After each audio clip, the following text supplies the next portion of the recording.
Hello बच्चों, क्या हाल चाल? बढ़िया एकदम। तो एटम्स का लेक्चर नंबर 3 और आज हम पढ़ने जा रहे हैं एटॉमिक स्पेक्ट्रम, या इसको कई लोग बोलते हैं एटॉमिक स्पेक्ट्रा। ठीक है। अच्छा, ये वीडियो देखने के पहले आपके लिए अच्छा होगा कि आप बोहर एटॉमिक मॉडल पढ़ कर आओ, चाहे अपने स्कूल में, कोचिंग में, अपने दोस्त से, किताब से। और अगर तब भी नहीं पढ़ा है तो YouTube पे आप हमारा वीडियो देख सकते हैं, atoms 02 Bohr atomic model physics वाला। मतलब वो पढ़ के आओगे ना तो इस लेक्चर में ज़्यादा फील आएगा। कोई बात नहीं, नहीं भी पढ़ा तो हम यहाँ पे शॉर्टकट में बता देंगे जो चीज़ें रिक्वायर्ड है। हाँ सर, यही तो चाहिए था। जल्दी से कॉपी और पेन निकालो, नोट्स बनाना स्टार्ट करो। नोट्स बनाओगे ना भाई, तभी तो मज़ा आएगा। Yes, my name is Alakh Pandey and this is our beautiful सा चैनल फिजिक्स वाला। तो हेडिंग लगा लो एटॉमिक स्पेक्ट्रम। एटॉमिक स्पेक्ट्रम, अब ये स्पेक्ट्रम क्या चीज होती है ये तो आपने पढ़ा ही होगा, क्लास 8, 9, 10 कहीं तो पढ़ा होगा। स्पेक्ट्रम क्या होता है? ये जो अपनी प्यारी सी व्हाइट लाइट होती है, ये जो अपनी प्यारी सी ऑर्डिनरी व्हाइट लाइट जो सन से आती है, लाइट जो सूरज से लाइट आ रही है, व्हाइट लाइट, उसको यदि हम किसी प्रिज्म से पास कर दें, यदि हम किसी प्रिज्म से पास कर दें तो सबको पता है क्या होगा, ये व्हाइट लाइट अपने 7 कलर में डिस्पर्स हो जाएगी। यहां सामने एक स्क्रीन लगा लें, यहां हमने एक स्क्रीन लगा ली, स्क्रीन पे मूवी नहीं देखना है ना। क्या होगा, ये व्हाइट लाइट अपने 7 कलर में डिस्पर्स हो जाएगी। ऐसे 1 कलर, ऐसे 2 कलर, ऐसे 3 कलर, 4, 5, 6, 7, समझ गए? 1, 2, 3, 4, 5, 6, 7, इस तरह से 7 कलर में डिस्पर्स हो जाएगी। ठीक है, यहां से। और ये जो 7 कलर स्क्रीन पे बनते हैं, ये जो चीज बन रही है इसको बोलते हैं स्पेक्ट्रम। ऑर्डर पता है सबको? सबसे नीचे आती है वायलेट, उसके ऊपर Indigo, blue, green, yellow, orange, red. अब यहाँ कोई क्लास 8 का लेक्चर तो चल नहीं रहा है तो ये तो आपको पता होना चाहिए। इसको हम बोलते हैं spectrum. The band of 7 colours obtained on the screen. The band of, लिखने लगे, सब नहीं लिखना। 7 colours obtained on the screen is called spectrum. अच्छा, अब कहने को यहाँ 7 कलर हैं पर असल में यहाँ इनफाइनाइट कलर हैं। मतलब ये जो ऑर्डर बना है, violet, indigo, blue, green, yellow, orange, red, इस ऑर्डर में यहाँ वेवलेंथ स्टार्ट होती है 4000 एंगस्ट्रॉन्ग से लेके 8000 एंगस्ट्रॉन्ग तक। ठीक है, थोड़ा अप्रॉक्स बताया, 7800 होता है। ठीक है, यानी यहाँ 4000 के बाद अगली वेवलेंथ है 4001, उसके बाद 4002, उसके बाद 4003, और हर वेवलेंथ का एक पर्टिकुलर कलर होता है। यानी डार्क वायलेट, थोड़ा कम डार्क वायलेट, थोड़ा और कम डार्क वायलेट, नॉर्मल वायलेट, हल्का वायलेट और हल्का वायलेट। तो कहने को आप एक कलर बोल रहे हो, असल में ये इनफाइनाइट कलर्स हैं। 4000.1 एंगस्ट्रॉन्ग, 4000.2 एंगस्ट्रॉन्ग, 4000.21 एंगस्ट्रॉन्ग, 4000.22 एंगस्ट्रॉन्ग, समझ रहे हो? इसके अंदर इनफाइनाइट वेवलेंथ रखी हैं। ऐसा नहीं है कि 7 ही वेवलेंथ हैं, इनफाइनाइट। 4000.1, 4000.2, 7000.1, 7000.11, बहुत सी हैं। इस तरह का स्पेक्ट्रम जिसमें वेवलेंथ हर तरह की मिले, बीच बीच से गायब ना हो, हर तरह की वेवलेंथ मिले, ऐसे स्पेक्ट्रम को हम बोलते हैं कंटीन्यूअस स्पेक्ट्रम। कंटीन्यूअस स्पेक्ट्रम जिसमें सारी वेवलेंथ मिले। मतलब ऐसा नहीं है कि इसके पहले की मिलेगी, पर यहां से यहां के बीच की सारी वेवलेंथ मिले, एकदम भरा हुआ हो, एकदम बढ़िया कलरफुल, कोई वेवलेंथ बीच से गायब नहीं। समझ रहे हो? वायलेट, हल्का कम वायलेट, वायलेट ऐसे, फिर वायलेट खत्म हुआ, फिर इंडिगो आया, फिर इंडिगो हल्का हुआ, फिर ब्लू आया, एकदम कंटीन्यूअस स्पेक्ट्रम। ये हम पढ़ते आए हैं क्लास 8, 9, 10 से, पर ये एटॉमिक स्पेक्ट्रम नहीं होता। एटॉमिक स्पेक्ट्रम थोड़ा दूसरे तरह का होता है, तो वो हमें आज देखना है। नोट कर लें इसको, अगर नोट करना है तो। The band of 7 color obtained on the screen is called spectrum. The splitting of white light into 7 colors is called dispersion. ये 10th क्लास की चीजें हैं, इसको नहीं पढ़ाऊंगा। मिटा रहे?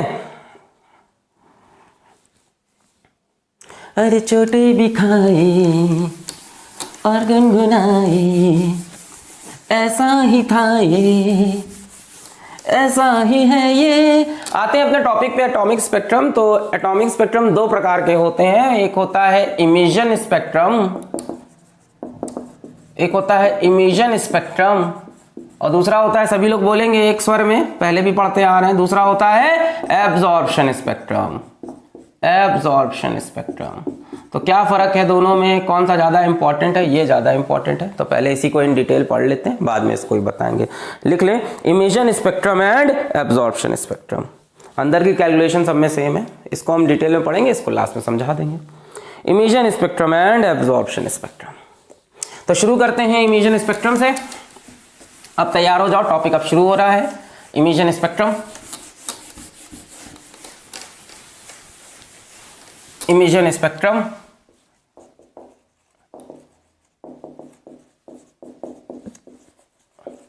अब ये क्या चीज है, आओ देखते हैं। देखा गया जब किसी गैस को हमने हीट किया, जब किसी गैस के एटम्स को हमने हीट किया, मान लो हमने यहां पे किसी ट्यूब में क्या रख ली, कोई एटॉमिक गैस रख ली, कोई एटॉमिक गैस रख ली और इसको हमने हीट किया, हीटेड। कैसे हीट करेंगे, यहां पे इसे मोमबत्ती जला के बिल्कुल नहीं, heated with electric current. Current मारे गुरिया है ना, तो इसको इलेक्ट्रिक करंट से हमने हीट किया, Joule's heating effect, electric current से इसको हीट किया। तो इसके अंदर के गैस के एटम्स हीट हुए, बिल्कुल हीट होंगे। इसके अंदर कोई एक एटॉमिक गैस थी, कोई भी हाइड्रोजन, हीलियम कोई गैस थी। अच्छा, हीट होने के बाद इसमें से जादुई किरणें निकलने लगी, जादुई किरणें, चुंग जुंग जुंग जुंग जुंग जुंग जुंग जुंग, इसमें से जादुई किरणें निकलने लगी, इसमें से रेडिएशन निकलने लगी। हुरी बाबा, ये क्या हुआ? इन रेडिएशंस को हमने एक प्रिज्म से पास किया, यहां एक प्रिज्म रख लिया। प्रिज्म क्या करेगा, देखेगा ये सिंगल रेडिएशन है या इसके अंदर बहुत से कलर है, यही तो करता है ना, स्प्लिट कर देता है।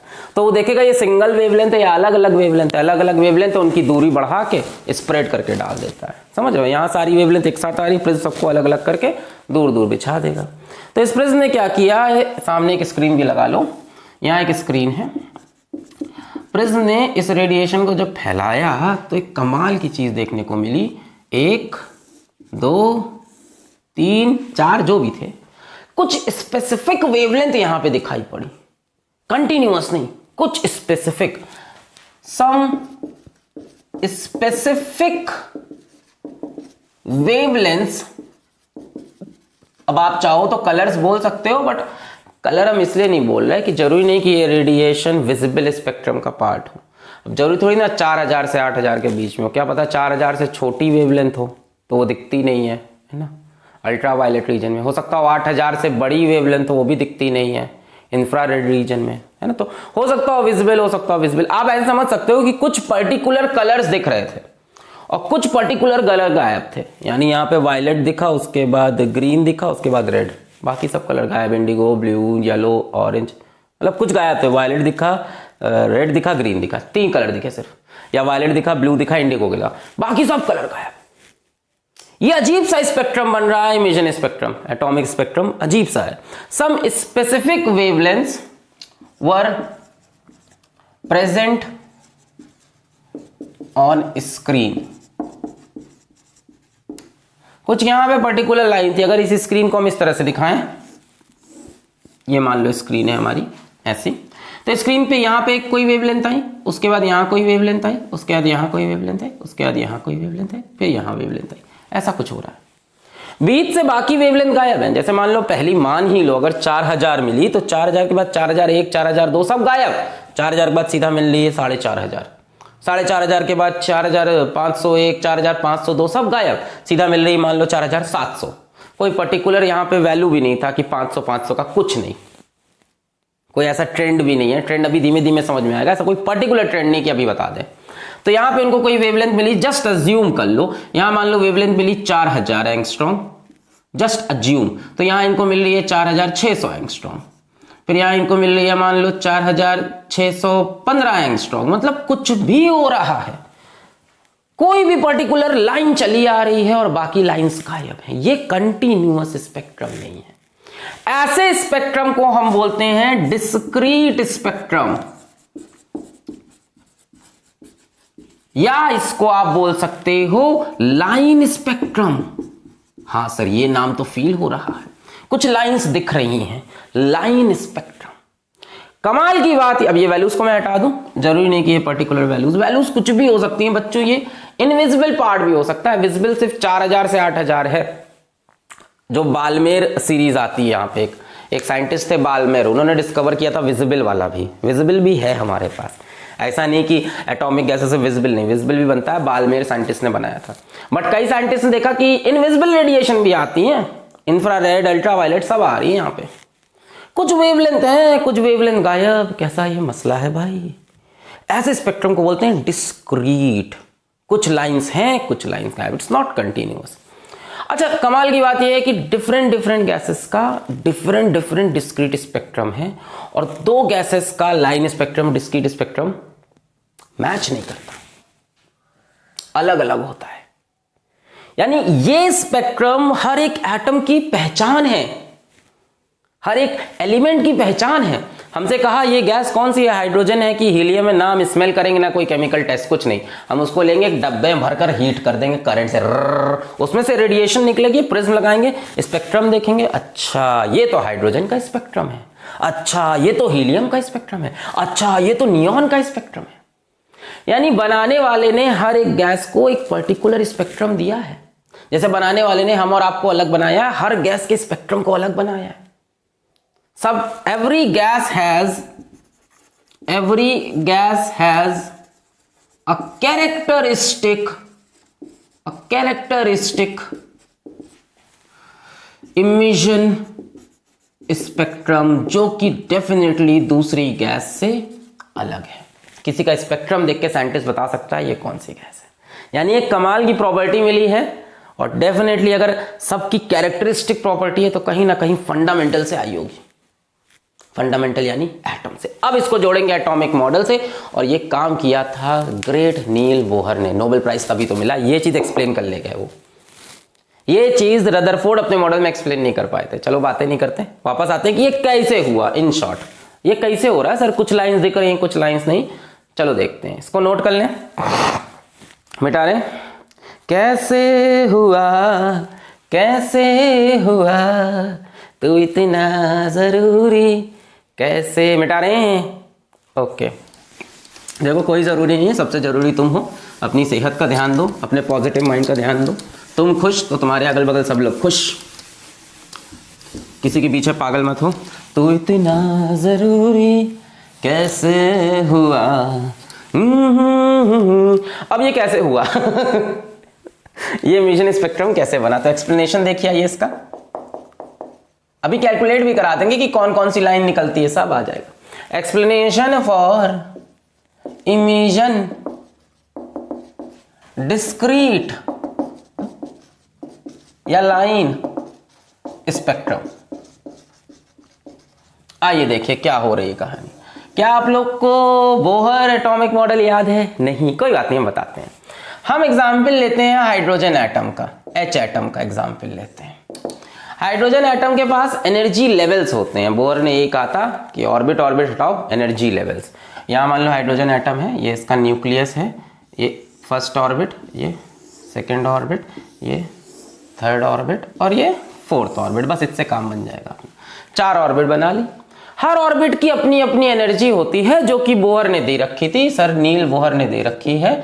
तो बोहर साहब ने कहा था कि किसी भी ऑर्बिट की जो एनर्जी होती है, चलो याद करो, -13.6 इंटू जेड स्क्वायर बटे एन स्क्वायर इलेक्ट्रॉन वोल्ट। बहुत बढ़िया। जेड होता है एटॉमिक नंबर, एन होता है ऑर्बिट नंबर। यहाँ एन की वैल्यू कितनी है? 1 2 3 4, ये एन है orbit number, Z atomic number. अब अगर हाइड्रोजन एटम की बात करें तो भैया हाइड्रोजन एटम के लिए जेड की वैल्यू 1 एटॉमिक नंबर 1 होता है। अगर हम एनर्जी अब निकालते जाएं एन की वैल्यू चेंज करते करते, तो हम यहाँ से एनर्जी निकालेंगे। मान लो हमने E1 निकाला फर्स्ट ऑर्बिट की, तो एन की वैल्यू 1 रखेंगे, सो -13.6, जेड की वैल्यू 1 है इलेक्ट्रॉन वोल्ट।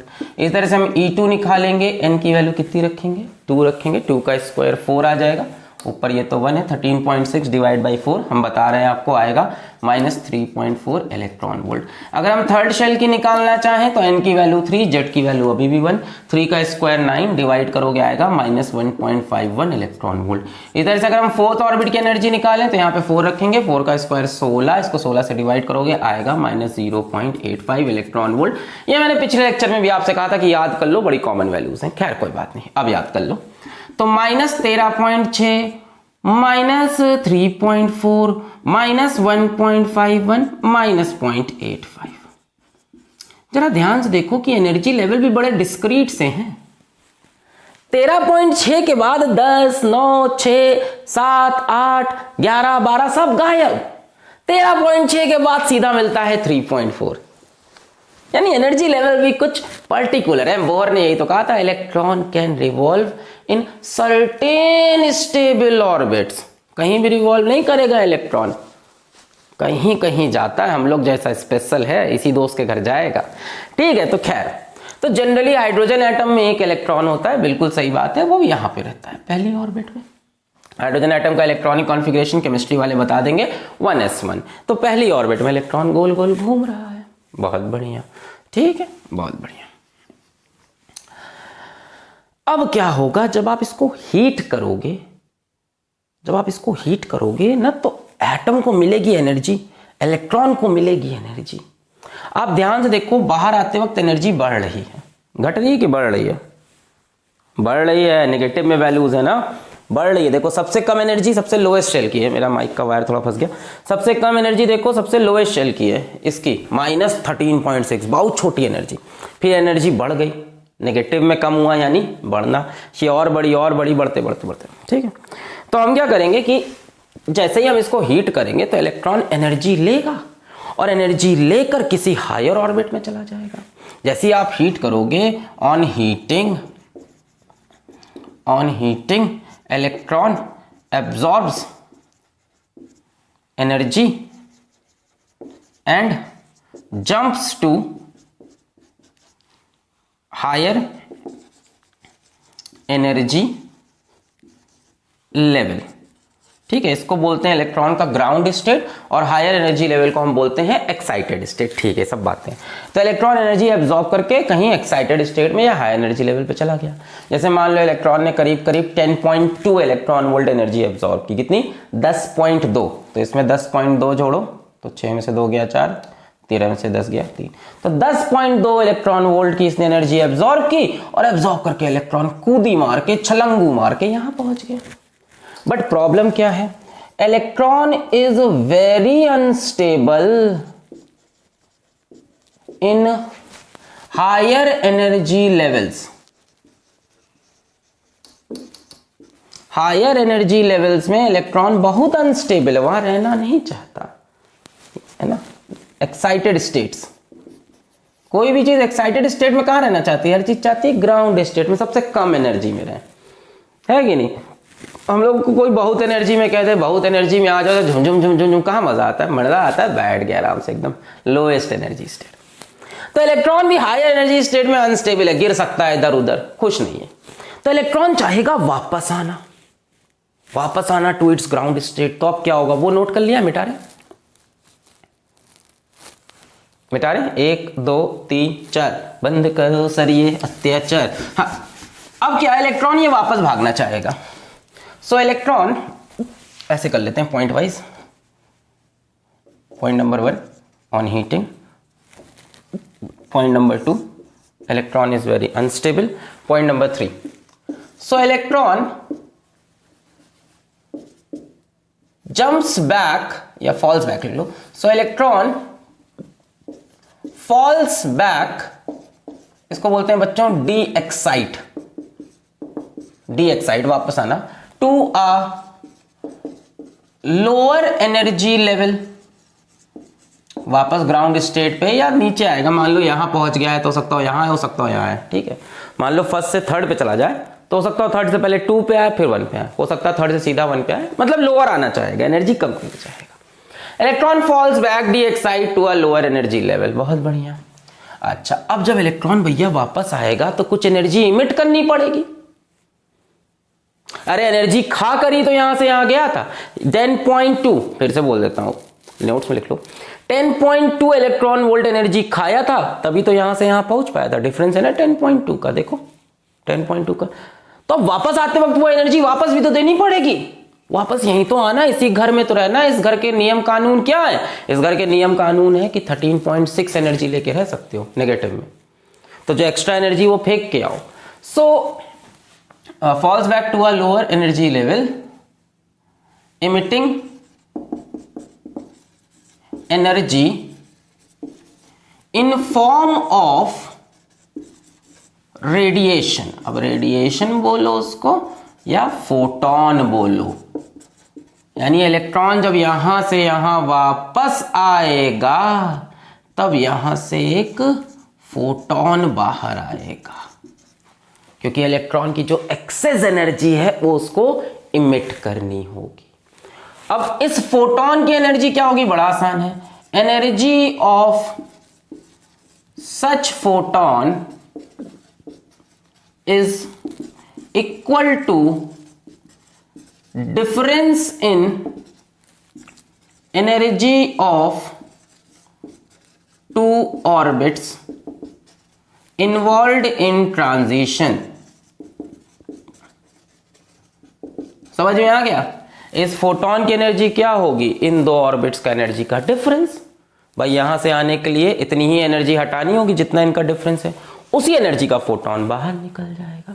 यानी energy of photon is equals to, अगर हम बोलें कि इलेक्ट्रॉन N2 लेवल से N1 पे आया, यहां तो 2 से 1 पे आ रहा है, जरूरी थोड़ी ना 2 से 1 पे आए, हो सकता है यहां से यहां पहुंच गया हो, 4 से 2 पे आए, 4 से 3 पे। देखो अगर 4 से 2 आएगा फिर 2 से 1 आएगा, रास्ता है, तो हो सकता है 4 से 2 आ रहा, हो सकता है 4 से 3, हो सकता है कहीं से भी कहीं। सो अगर इलेक्ट्रॉन N2 से N1 पे आ रहा है, मान लेते हैं कि इलेक्ट्रॉन N2 से N1 पे आ रहा है, so energy of photon emitted is equals to En2 minus En1. Energy of photon emitted is equals to En2 minus En1. यहां तक नोट करो, कहानी समझ में आएगी, पूरा समझ में आएगा डिस्क्रीट स्पेक्ट्रम कैसे बना। अभी धीमे धीमे समझते जाओ। पहले मैंने बोला क्या है कि यहाँ पे कुछ एनर्जी, ये तो हाइड्रोजन एटम का एग्जांपल, हम किसी का भी एग्जांपल ले सकते थे। किसी भी एटम में आपको एनर्जी निकालनी हो तो एनर्जी निकालने का तरीका क्या है? -13.6 इंटू जेड स्क्वायर बटे एन स्क्वायर इलेक्ट्रॉन वोल्ट। और पर्टिकुलर हाइड्रोजन एटम के लिए जेड की वैल्यू 1 रख दी, फिर मैंने एन की वैल्यू वेरी की, एन की वैल्यू 1 रखी तो ये मिला, एन की वैल्यू 2 रखी तो ये 3 रखी तो 4 रखी। फिर हमने कहा इलेक्ट्रॉन जनरली ग्राउंड स्टेट में रहता है फर्स्ट ऑर्बिट में, बट जब हीट करोगे तो वो एनर्जी एब्जॉर्ब करके, करंट से हीट किया था, एनर्जी एब्जॉर्ब करके हायर एनर्जी लेवल पे चला गया। खा के लालची तो वही है, खा के ऊपर चला गया। अब खा के ऊपर चला गया पर वही है, पचा नहीं खाना, वहां जाके अनस्टेबल हो गया, अरे ज्यादा एनर्जी है रे। अब क्या करें इसको? Electron is very unstable in higher energy level, इनको बोलते हैं एक्साइटेड स्टेट्स। तो इलेक्ट्रॉन अब वापस आना चाहेगा, फॉल्स बैक या de excite to lower energy level. वापस आने के लिए जो एनर्जी खाई थी वो वापस करनी पड़ेगी, तो वही एनर्जी निकलती है in form of a photon. अब इस फोटोन की एनर्जी कितनी होगी? जो दो इन एनर्जी लेवल का डिफरेंस होगा। बहुत बढ़िया। Energy of such photon is equal difference energy of two orbits involved in transition. Energy of photon is equals to En2 minus En1, En2 minus En1, En2 minus En1, En2 minus En1। अब जरा ध्यान से देखो, जो energy of photon होती है बच्चों, ये नोट कर लिया? मिटा दे, पॉज करके नोट कर लो। हाँ, जो एनर्जी ऑफ फोटोन होती है बच्चों, जो एनर्जी ऑफ फोटोन होती है that is equals to hc by lambda. c speed of light, h Planck constant, और लैम्डा होती है वेवलेंथ ऑफ फोटोन। तो यहां ध्यान देखो क्या हम लिख सकते हैं? hc by lambda is equals to En2 minus En1। अब मुझे ये बताओ कि En2 En1 क्या कुछ भी हो सकता है? सुनना, En2 और En1 क्या कुछ भी हो सकता है या कुछ पर्टिकुलर वैल्यूज हैं इनकी? कुछ पर्टिकुलर वैल्यूज हैं इनकी। En2 या तो 3.4 होगा या 1.51 होगा या 0.85 होगा, या इसके बाद आता है 0.54 होगा, या उसके बाद 0.37 आता है, उसके बाद 0.27 आता है। यानी इनकी वैल्यूज क्वांटाइज्ड है, फिक्स्ड है। ये कोई भी रैंडम वैल्यू नहीं ले सकते। अरे नहीं समझे, ये कुछ कह रहे हो, कुछ भी थोड़ी ना हो सकते हैं। En2 की वैल्यूज क्या क्या हो सकती हैं? सेकंड ये तो होगा नहीं, यहां से या तो 3.4 हो या 1.51 हो। यानी ये जो डिफरेंस है ये कुछ फिक्स्ड वैल्यू आएगा हमेशा, कुछ भी नहीं आ सकता। अब अगर इसकी वैल्यूज कुछ फिक्स्ड वैल्यूज आएंगी तो क्या लैम्डा की वैल्यू भी कुछ फिक्स्ड वैल्यू होगी? इसका मतलब lambda will have certain specific values only. और यहीं से जन्म हो जाएगा किसका, डिस्क्रीट बोलो या लाइन स्पेक्ट्रम बोलो। समझ में आया, क्लियर हुआ। इलेक्ट्रॉन एनर्जी एब्जॉर्ब करके ऊपर गया, वहां स्टेबल नहीं है, वापस आया, वापस आते वक्त एनर्जी इमिट किया, जो एनर्जी इमिट किया that is equals to difference of किस फॉर्म में, फोटोन। फोटोन की एनर्जी, जो फोटोन निकल रहा है उसकी एनर्जी डिफरेंस ऑफ 2 लेवल, हो सकता हो 3 से 2 पे आए, 4 से 3 पे आए, कहीं भी हो सकता है। अब ये मत सोचो कि इलेक्ट्रॉन यहीं था, कहीं भी हो सकता है, ये सब अभी चीजें आगे बताएं। खैर, फिर energy of photon hc/λ, lambda wavelength है, जो फोटोन निकला, जो कलर है उसकी वेवलेंथ, hc/λ En2 - En1। क्या En2 - En1 की कोई भी वैल्यू हो सकती है? नहीं, कुछ फिक्स्ड वैल्यूज आएंगी, या तो ये डिफरेंस, या तो ये डिफरेंस, या तो ये डिफरेंस, या तो ये, या तो ये। कंटिन्यूअस वैल्यू नहीं होंगी, कुछ डिस्क्रीट वैल्यूज होंगी। En2 En1 की कुछ फिक्स्ड वैल्यूज हैं, यानी लैम्डा की भी कुछ पर्टिकुलर वैल्यूज आ सकती हैं। फील हुआ ये? लैम्डा की क्या हर तरह की वैल्यू आ सकती है? नहीं, कुछ पर्टिकुलर वैल्यूज। भाई पहली बार ये N2 मान लो 3.4 रखा, -3.4, ये N1 -3.6, तो कुछ एक पर्टिकुलर डिफरेंस आया 10.2। फिर ये रखा तो कुछ पर्टिकुलर, ये रखा पर्टिकुलर, कुछ ही पर्टिकुलर डिफरेंस आ रहे हैं, जिसकी वजह से लैम्डा भी सर्टेन स्पेसिफिक वैल्यू है, जिसकी वजह से ये आपको डिस्क्रीट यानी लाइन स्पेक्ट्रम दिख रहा था। ये एक्सप्लेनेशन रहा और यही कॉन्सेप्ट भी है। बस इसके बाद कॉन्सेप्ट कुछ नहीं है आज के लेक्चर में, इसके बाद सिर्फ रटी रटाई बातें अब बतानी है मेरे आपको। यही थी कहानी। क्या आप किसी को बता सकते हो कि लाइन स्पेक्ट्रम क्यों बनता है, कंटिन्यूअस क्यों नहीं? अगर बोहर बोलता कि यहां पे हर तरह की एनर्जी है, अगर बोहर बोलते कि यहां पे हर तरह की एनर्जी है, ऑर्बिट कोई भी हो सकती है, तो En2 En1 की इन्फिनाइट वैल्यूज होती और कंटिन्यूअस वैल्यू होती, फिर लैम्डा की भी कंटिन्यूअस वैल्यू होती, फिर स्पेक्ट्रम भी कंटिन्यूअस बनता, जैसा कि रदरफोर्ड का मॉडल कह रहा था, जो कि रदरफोर्ड के मॉडल का फेलियर था। रदरफोर्ड साहब ने सिर्फ इतना बोला था, electron revolves in circular orbits. वाह वाह वाह वाह वाह, क्या बोला था? Electron revolves in circular orbits. But वो सर्कुलर ऑर्बिट कौन कौन सी होगी नहीं बताया। उनके हिसाब से इलेक्ट्रॉन यहां भी होगा, ये भी, यहां भी, यहां भी, यहां भी, यहां भी, यहां भी, यहां भी, यहां भी, हर जगह। यानी एनर्जी -13.6, -13.5, -13.4, -13.51, -13.39 सब है। यानी En2 En1 की कंटिन्यूअस वैल्यू है, यानी लैम्डा की कंटिन्यूअस वैल्यू आएगी, यानी स्पेक्ट्रम कंटिन्यूअस होगा। रदरफोर्ड का यही डिफेक्ट था, रदरफोर्ड के मॉडल से कंटिन्यूअस स्पेक्ट्रम आ रहा था, जबकि एक्सपेरिमेंटली देखा गया डिस्क्रीट स्पेक्ट्रम, जिसको एक्सप्लेन किया नील बोहर ने, got the Nobel prize for this. Feel हुआ? उन्होंने कह दिया एनर्जी की वैल्यूज ही फिक्स है, और रदरफोर्ड कह रहा है कोई भी वैल्यूज हो सकती है। अरे भाई कोई भी वैल्यूज हो जाएंगी, लैम्डा भी कोई भी वैल्यू लेगा, कोई भी वैल्यू लेगा तो फिर कंटिन्यूअस स्पेक्ट्रम बनेगा ना, कुछ पर्टिकुलर वैल्यू। क्लियर है? बहुत बढ़िया। सवाल किया जाए, मिटा रहे हैं इसको,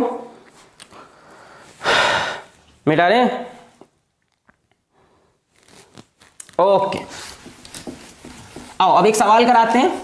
पहले सिस्टमैटिक तरह से कराएंगे, फिर शॉर्टकट बताएंगे। बस यही बातें तो याद आएंगी सर।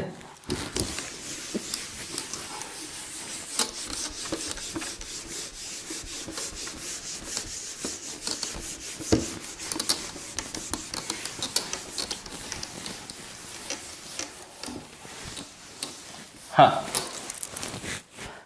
ठीक है, खुश हो गए तो समझ में आ गया ना। ऐसे 500 का नोट ऐसे उड़ा के फेंक देते, कोचिंग में होते ना, सर आपके ऊपर आते ऐसे 500 का नोट उड़ा के जेब में रख लेते।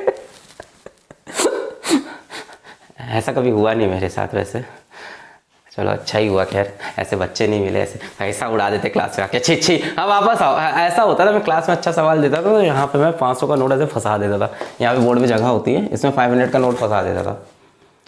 लालच। फिर बच्चे सवाल करते थे, फिर जब सवाल करते रहते थे बीच में 500 और फिर 500 और 500 ऐसे डालता रहता था, 3-3 हज़ार तक चला जाता था। मिला है? हाँ मिला भी, 1-2 बार, ज़्यादा बार नहीं। सवाल तो बढ़िया देता था ना, 3000 बहुत होता था। कभी कभी मिल जाता था लोगों को, बहुत दुख होता था उस दिन। बहुत अच्छा सवाल देता था कोई ना कोई, कभी कभी कर जाता था। चलो वापस आते हैं, तो क्या था, आते हैं एक सवाल में, बहुत खूबसूरत सवाल है, मजा आ जाएगा। 500 का नोट नहीं लटक रहा है, टेंशन मत लो। तो सवाल क्या है कि find the energy and wavelength of a photon emitted when an electron in hydrogen atom makes transition from n is equals to 3 to n is equals to 1। तो जरा इसको कॉन्सेप्चुअली करेंगे। n इज इक्वल्स टू 3 से n is equals to 1 पे कोई electron आया है, इस टाइम जो फोटोन बाहर निकल रहा है उसकी एनर्जी और उसकी वेवलेंथ आपको बतानी है। ट्राई करें, मैं साथ दूंगा इस क्वेश्चन में आपका। 1 2 3। तो इलेक्ट्रॉन 1 से कहां भाग गया था? 3 में, या पता नहीं कहां से 3 में आया। हमसे क्या मतलब, पुरानी कहानी से हमसे कह रहा है कि energy and wavelength of a photon बताइए जब इलेक्ट्रॉन 3 से 1 में वापस आया। तो ये जो फोटोन निकला इसकी एनर्जी और इसकी वेवलेंथ बताइए। तो बड़ा आसान है, energy of photon is equals to difference of two energy levels, that is En2 minus En1। Energy of nth level is given as -13.6 into Z square बटे n स्क्वायर इलेक्ट्रॉन वोल्ट। ये Bohr साहब ने देखे गए थे model. यहां Z की value कितनी रखेंगे? 1, क्योंकि हाइड्रोजन एटम की बात कर रहे हैं, आपको पता है ज्यादातर हम हाइड्रोजन एटम की ही बात करते हैं। तो जेड की वैल्यू 1 रख के energy of photon -13.6 into 1 square, n2 क्या है? 3rd, तो 3 का square minus -13.6 into Z square upon n1 क्या है? 1 का स्क्वायर। ये एनर्जी डिफरेंस निकाल लो, ये एनर्जी ऑफ फोटोन है।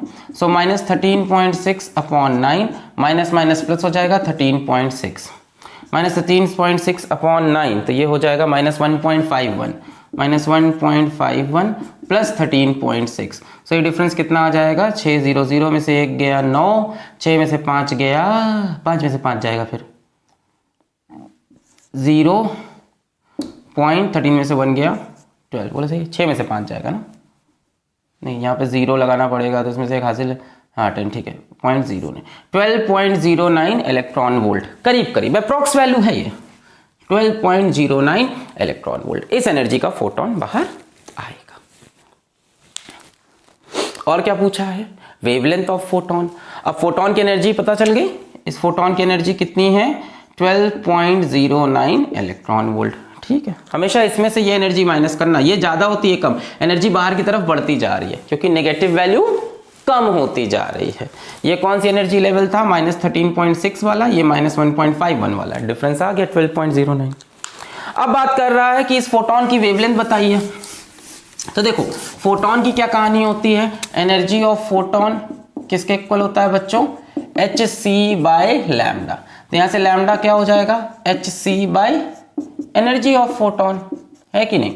तो यहां से हम लिख सकते हैं h की वैल्यू पता है 6.626 इंटू 10⁻⁻34 जूल सेकेंड, c की वैल्यू होती है 3 इंटू 10⁸ मीटर पर सेकेंड, और एनर्जी ऑफ फोटोन आई है 12.09 पर ये इलेक्ट्रॉन वोल्ट में, तो इसको जूल में कन्वर्ट करेंगे 1.6 इंटू 10⁻⁻19 जूल्स। यहां से लैम्डा आप बहुत इजीली कैलकुलेट कर सकते हैं। सर बहुत गंदा मजा लिया, ये कौन कैलकुलेट करेगा? एनर्जी ऑफ फोटोन किस में? इलेक्ट्रॉन वोल्ट में ना, तो उसको एसआई यूनिट में चेंज किया, तो जूल्स में कैसे चेंज होता है इलेक्ट्रॉन वोल्ट? 1.6 इंटू 10⁻⁻19 से मल्टीप्लाई करके। ये प्लैंक कांस्टेंट की वैल्यू होती है 6.626 10⁻34 जूल सेकंड, ओ स्पीड ऑफ लाइट। तो आप इस अप्रोच को नहीं अपनाएंगे, आप एक शॉर्टकट अपनाएंगे। शॉर्टकट, अब इससे भी बढ़िया शॉर्टकट बताएंगे, पहले भी ये सीख लो, ये भी इंपॉर्टेंट है। लैम्डा अगर आपको इन एंगस्ट्रॉम्स निकालना है तो आप ऊपर hc की जगह रख दो 12375, अरे भाई दोनों कांस्टेंट ही तो हैं, 12375, और नीचे एनर्जी जो फोटोन की रखना उसको इन इलेक्ट्रॉन वोल्ट रखना। मस्त शॉर्टकट, मस्त शॉर्टकट। अगर आपको फोटोन की एनर्जी पता है, अभी और भी तरीका बताएंगे, पहले भी ये तरीका सीख लो। So lambda is equals to 12375, energy of photon कितनी है? 12.09 इलेक्ट्रॉन वोल्ट। तो अप्रोक्सीमेटली ये वैल्यू आएगी 1024 एंगस्ट्रॉम। एक्चुअली यहां मैंने 12.08 लेके सॉल्व किया है, तो अप्रोक्सीमेटली लैम्डा की वैल्यू आएगी 1024 एंगस्ट्रॉम। क्या ये विजिबल है? बिल्कुल नहीं, यही तो मैं बता रहा हूं कि सारी विजिबल निकले, जरूरी नहीं विजिबल 4000 से 8000, ये विजिबल नहीं, ये अल्ट्रावायलेट रीजन में चली गई। क्लियर है? अच्छा, तो सर पहले एनर्जी निकालेंगे, फिर लैम्डा इज इक्वल्स टू, ये पता नहीं क्या बता रहे हैं, 12375, पता नहीं क्या बोलते हैं। अब शॉर्टकट सुनो, इसको नोट कर लो, ये शॉर्टकट नहीं ना, बट ये भी आना चाहिए। बच्चे सिर्फ 1/λ का फॉर्मूला याद करते हैं, मैं भी दिखा दूंगा सीधा लैम्डा निकालना। बट ये भी आना चाहिए, इंपॉर्टेंट है, नोट कर लें।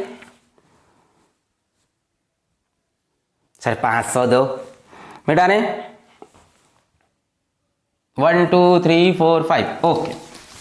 अब देखो डायरेक्टली लैम्डा निकालने का तरीका भी है, वो क्या है, आओ सीखते हैं।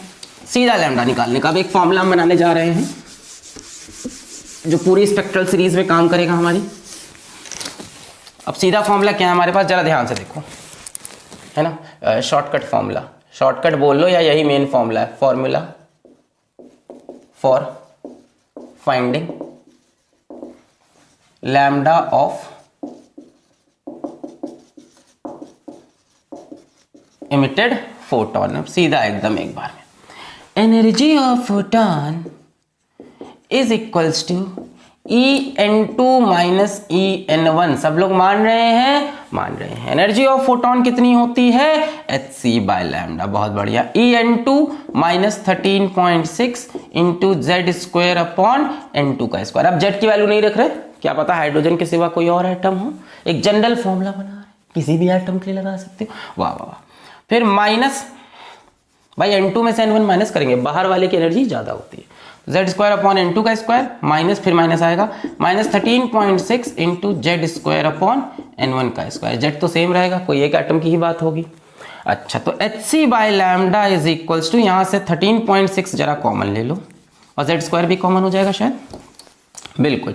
सो 13.6 इंटू जेड स्क्वायर कॉमन ले लिया, ये हो जाएगा प्लस 13.6 जेड स्क्वायर, तो अंदर बचेगा 1 अपॉन N1 स्क्वायर, और यहाँ से 13.6 जेड स्क्वायर कॉमन लोगे, बचेगा minus 1 upon N2 square, minus 1 upon N2 square. मस्त फॉर्मूला बन रहा है, बहुत मस्त। अब एक काम करो, हमें सिर्फ लैम्डा की वैल्यू चाहिए, तो hc को इधर भेज दो, so you will get 1 by lambda is equals to 13.6 Z square upon hc into 1 upon N1 का स्क्वायर माइनस 1 अपॉन N2 का स्क्वायर। यहाँ से 13.6 जेड स्क्वायर कॉमन लोगे, तो ये प्लस 13.6 जेड स्क्वायर कॉमन लिया, बचा 1 अपॉन N1 स्क्वायर, और ये माइनस 1 अपॉन N2 स्क्वायर, फिर hc को नीचे भेज दिया। अब देखो h एक कांस्टेंट है 6.626 इंटू 10 पावर माइनस 34, c एक कांस्टेंट है, speed of light is constant, h is 6.626 into 10 to the power minus 34 joule second, c एक कांस्टेंट है 3 into 10 to the power 8 metre per second, और ऊपर भी एक कांस्टेंट है। इन तीनों को मिलाकर हम एक नया कांस्टेंट बना लेंगे, 13.6 upon hc gives you 1.09 into 10 to the power 7 metre inverse, which is called R Rydberg constant. आपको रिडबर्ग कांस्टेंट की वैल्यू याद करने की जरूरत नहीं है, मैं भी आपको बाद में बताऊंगा याद क्या करना है इसको, याद बस ये समझ लो, ये पूरा टर्म हट के आर आ गया। अब अपने पास फॉर्मूला, अब ये फॉर्मूला रट लो, 1 बाय लैम्डा इज इक्वल्स टू, ये पूरा हट गया, पचिक, इसकी जगह आया R Z square 1 upon N1 square minus 1 upon, this is the direct formula for finding lambda of emitted photon. R की वैल्यू याद करने की जरूरत नहीं है। N1 जहां इलेक्ट्रॉन आया, बड़ा सिंपल है, देखो N1 बाद वाला जहां इलेक्ट्रॉन आया, N2 जहां से आया, N2 बाहर वाला जहां से आया, N1 जहां पे आया। 1 by lambda is equals to R Z square. ये पूरे एटॉमिक स्पेक्ट्रा में आप ये फॉर्मूला लगा सकते हो, you can apply this formula in whole atomic spectra. इससे आप डायरेक्ट लैम्डा कैलकुलेट कर सकते हो। तो पिछला वाला फॉर्मूला भी इंपॉर्टेंट है, जब एनर्जी ऑफ फोटोन दे दे और तब लैम्डा पूछे, तो E is equals to 12375 upon, sorry lambda is equals to 12375 upon E in electron volt. वो भी करना पड़ सकता, हो सकता है एनर्जी ऑफ फोटोन दे दे, हो सकता है सीधा लैम्डा पूछे, तो ये फॉर्मूला नोट करो इसको पहले। अब चलते हैं स्पेक्ट्रल सीरीज की तरफ, नोट करो पहले, नोट कर लिया, थोड़ा सा आप सीरीज का फिल लेते हैं। ये फॉर्मूला याद रखना बहुत इंपॉर्टेंट है आज के लेक्चर का।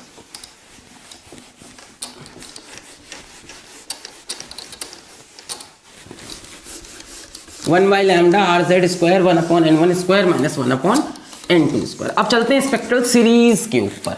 कुछ सीरीज बनी हुई है हमारे पास, स्पेक्ट्रल सीरीज। एक को समझाता हूं डिटेल में, बाकी अपने आप समझ में आने लगेंगे। स्पेक्ट्रल सीरीज जरा सुनो, ये मैं एनर्जी लेवल जरा बनाता हूं। क्या बना रहे हैं हम? एनर्जी लेवल्स, ठीक है। हाइड्रोजन के लिए मान लो H एटम, या किसी का भी मान लो, कोई भी एटम है उसका एनर्जी लेवल है n is equals to 1, n is equals to 2, n is equals to 3,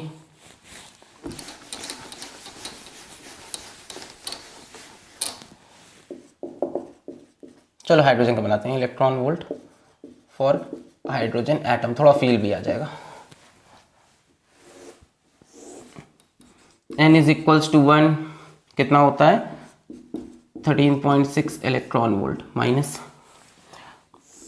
n is equals to 2 कितना होता है minus 3.4 electron volt, n is अच्छा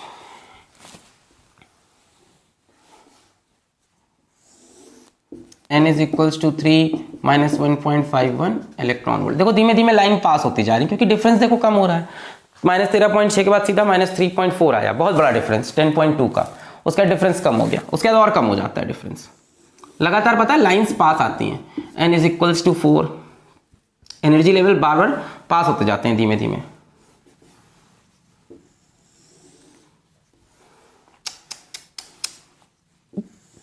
हाँ, n is equals to 4 minus 0.85 electron volt, फिर इसके बाद आता है माइनस 0.54 इलेक्ट्रॉन वोल्ट, माइनस 0.37 चलता जाता है, धीमे धीमे लाइंस पास हो जाएंगी। What I want to tell you is, फिर पास होते होते ओवरलैप करना स्टार्ट कर देगी एकदम, ठीक है ना, और करते करते करते आप एक जगह पहुंच जाओगे, वहां पे n टेंड टू इंफिनिटी हो जाएगा।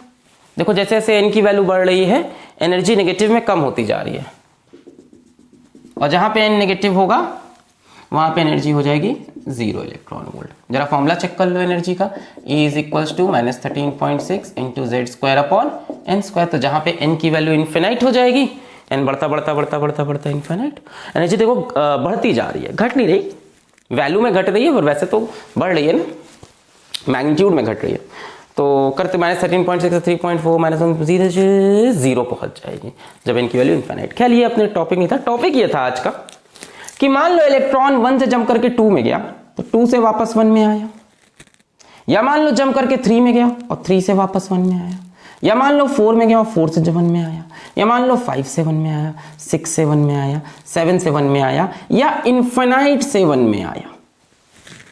हर बार एक नई वेवलेंथ बनेगी क्योंकि भाई वेवलेंथ डिपेंड करती है n1 n2 पे।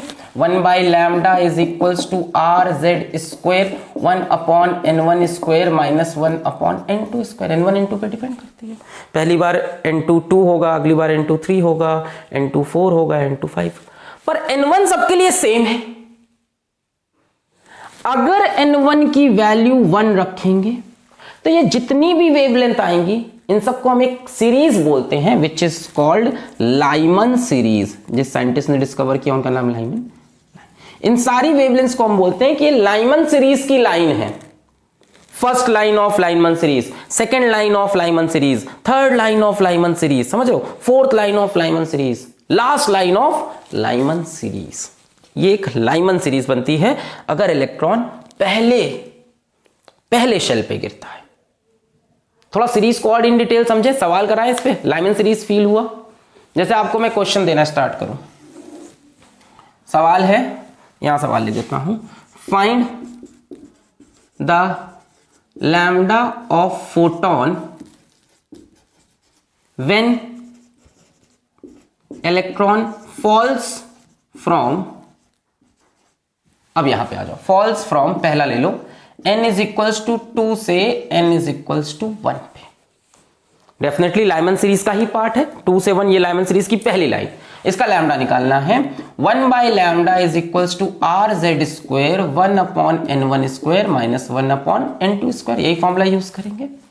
अच्छा ध्यान से देखो, अभी हम बात कर रहे हैं हाइड्रोजन एटम की, फॉर हाइड्रोजन एटम। तो हाइड्रोजन एटम के लिए बच्चों z की वैल्यू तो 1 रखनी होगी, ठीक है। यहां पे n2 की वैल्यू 2 होगी, n1 की वैल्यू 1, 2 से 1 में आ रहा, ये n2 ये n1। तो वैल्यू पुट करते हैं, तो r की वैल्यू नहीं रखनी है, z हो गया 1 स्क्वायर 1 अपॉन n1 कहां पे आया 1 पे, कहां से आया 2 से, ठीक है। लैम्डा एंगस्ट्रॉन्ग में आता है, किसमें, एंगस्ट्रॉन्ग। इस फॉर्मूले में लैम्डा किस में आता है, इन एंगस्ट्रॉम, ये याद रखना, ठीक है। आ जाओ अब 1/λ इज इक्वल्स टू R 1 - 1/4। अब वो R हम एंगस्ट्रॉम में रखते हैं, इस वजह से एंगस्ट्रॉम में आता है। R जिसमें रखोगे उसमें आएगा लैम्डा, ठीक है। छोड़ दो यहाँ पे, आ जाओ अभी 1 - 1/4, कंफ्यूज नहीं हो। हाँ, यहाँ से इसको सॉल्व करो। 1/λ is equals to R, LCM हो जाएगा 4, 4 - 1 3/4। तो यहाँ से लैम्डा की वैल्यू क्या होगी, लैम्डा उधर जाएगा, ये इधर आएगा, 4/3 इंटू 1/R। ध्यान से देख लो, ऐसे लिख सकते हैं कि नहीं, लैम्डा उधर गया, 4/3 और R को 1/R लिख सकते हैं। 1/R क्यों लिखा, क्योंकि 1/R की वैल्यू अब आपको याद रखनी है, 1/R is approximately equal to 911 angstrom. अपनी कैलकुलेशन के हिसाब से इसको कभी 910, 912 भी रख लेना, जिसपे बढ़िया कैंसिल हो रहा हो। अप्रोक्स वैल्यू है ये, 100% सही नहीं है, बट काम कर जाएगी। So lambda is equals to 4/3 into 911 angstrom approximately. अब हमको लग रहा है 911 3 से नहीं कटने वाला, तो इसको हम 912 कर लेंगे। अप्रॉक्स थोड़ा और चेंज कर लेते हैं, 4/3 इंटू 912 एंगस्ट्रॉम। अब इसकी अप्रॉक्स वैल्यू कितनी हो जाएगी, देखो 3 से कैंसिल हो रहा है, 3 1 3, 3 3 9, 0 3 4 12, 4 4 16, 1 4 3 12, 1216 एंगस्ट्रॉम। तो ये जो पहली लाइन है इसकी वेवलेंथ आ रही है 1216 एंगस्ट्रॉम, 1216 एंगस्ट्रॉम, पहली लाइन की 1216 एंगस्ट्रॉम। अभी देखते जाना, वैल्यूज में मजा आएगा। नेक्स्ट आप खुद से ये समझ में आया, 1/λ is equals to R Z square 1/m square minus 1/2 square. यहां से lambda is equals to 4/3 into 1/R। 1/R की वैल्यू 911 रख दिया, खेल खत्म। अब जरा आप ये निकाल के दिखाओ, n इज इक्वल्स टू 3 से n इज इक्वल्स टू 1, जल्दी से। n इज इक्वल्स टू 3 से n इज इक्वल्स टू 1 हो गया। पॉज करके जल्दी से, एकदम खटाक से। सो R Z की वैल्यू अभी भी 1, N1 कहां पे आया, 1 कहां से आया, 3 से। So 1/λ is equals to R 1 - 1/9, 1/λ is equals to R 1 - 1/9, LCM हो गया 9, 9 - 1 8/9। लैम्डा इज इक्वल्स टू हो जाएगा 9/8 इंटू 1/R, बोल सकते हैं 9/8 into 1/R, 1/R 911। So it's अप्रोक्सीम, अभी तो इक्वल है, approximately equal to 9/8 into 911 angstrom. अब यार 911 मेरा कुछ बहुत बढ़िया कट नहीं रहा है, इसको अप्रोक्सीमेटली मैं 910 ले लेता हूं, 9/8 912 ले लेता हूं, 912 एंगस्ट्रॉम। 4 से कट जाएगा क्या, हाँ 4 2 8, 4 2 8 11, 4 2 8 32, 4 8 32, 2 से कट जाएगा, 2 1 2, 2 1 2, 2 1 2, 2 4 8, 9 4 36, 3 9 9 और 3 12, 9 4 36, 3 9 1 9 और 3 12, 2 1 के यहाँ से 9 9 0, 1026 एंगस्ट्रॉम। थोड़ी देर पहले हम लोग ने यही वैल्यू कैलकुलेट की थी, 1024 एंगस्ट्रॉम आया था, जो पहला न्यूमेरिकल कराया था, n इक्वल्स टू 3 से n equals to 1।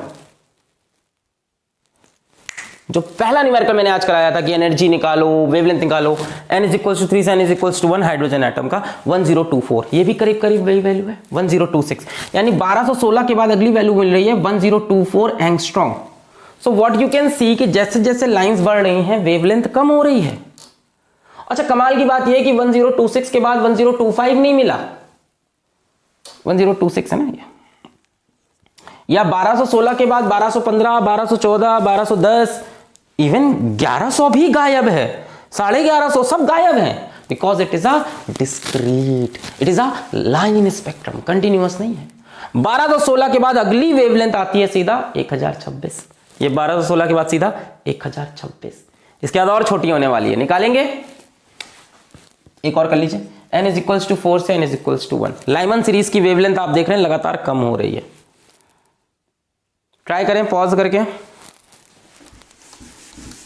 n is equals to 4 से n is equals to 1, 1/λ is equals to R 1 square, 1/1 का स्क्वेयर माइनस 1/4 का स्क्वेयर, तो ये हो जाएगा 1/λ R 1 - 1/16। सो ये हो जाएगा R, ये हो जाएगा एलसीएम 16, 16 - 1 15/16। यहाँ से लैम्डा की वैल्यू हो जाएगी 16/15 इंटू 1/R।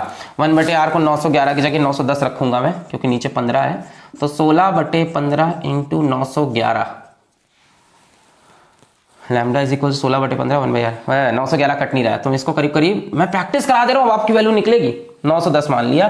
5 3 ज़ा 15, 5 1 ज़ा 5 41, 5 8 ज़ा 40, 10, 5 2 ज़ा 10। अब ये तो कटेगा नहीं 3 से, तो इसको करीब करीब 180 मान लो, अप्रॉक्स वैल्यूज हैं।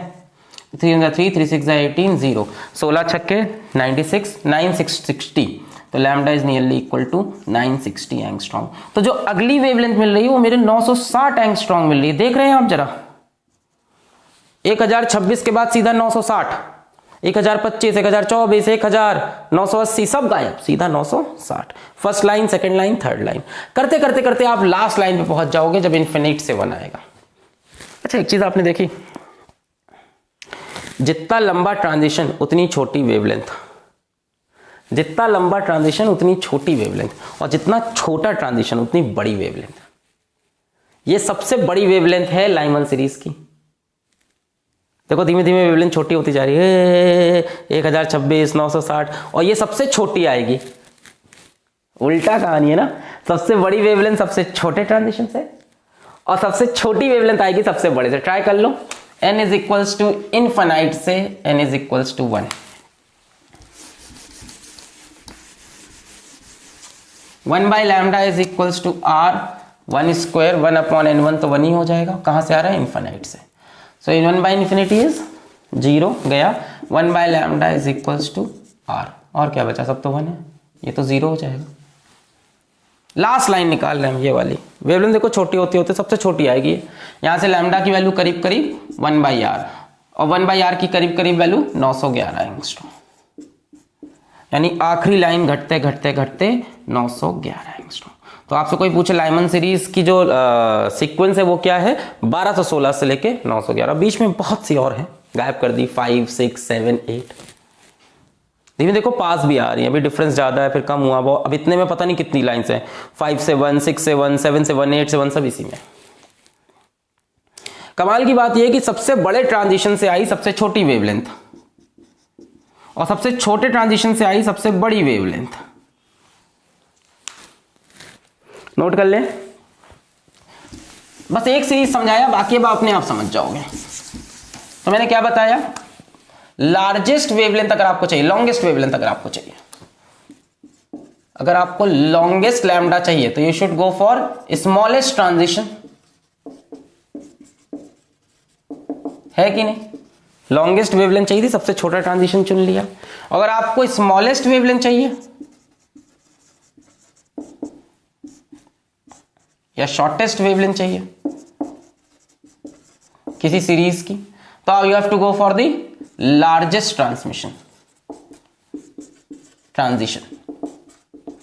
समझ गए? मतलब इन्फिनिटी से n1 पे आओ, और यहां पे n1 के जस्ट ऊपर से आओ। याद रखना ये बात, नोट कर लो। सबसे छोटी वेवलेंथ मिलेगी सबसे बड़े ट्रांजिशन से। ये बड़ा आसान भी है समझना है, अगर आप याद करो तो एनर्जी ऑफ फोटोन जो थी hc बाय लैम्डा, वो आ रही थी En2 माइनस En1 से, है?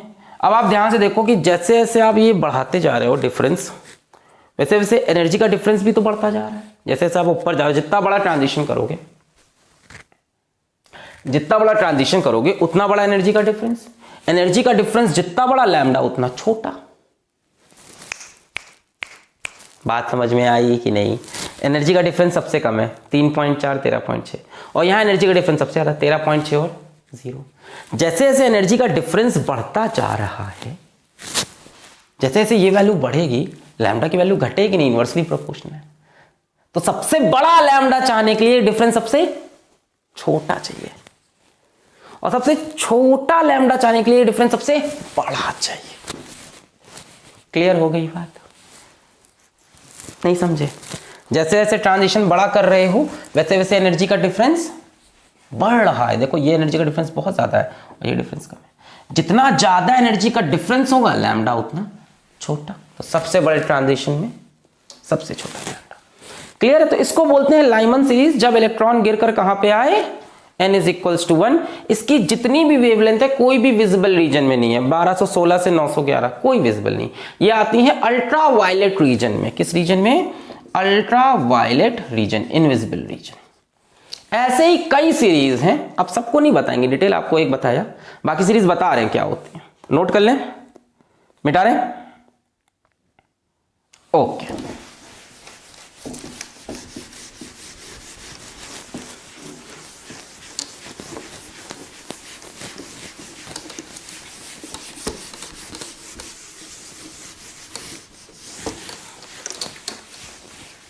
हाँ, तो ऐसे ही कई सीरीज बनती हैं, जरा ध्यान से देखें, एनर्जी लेवल्स में बनाता हूं।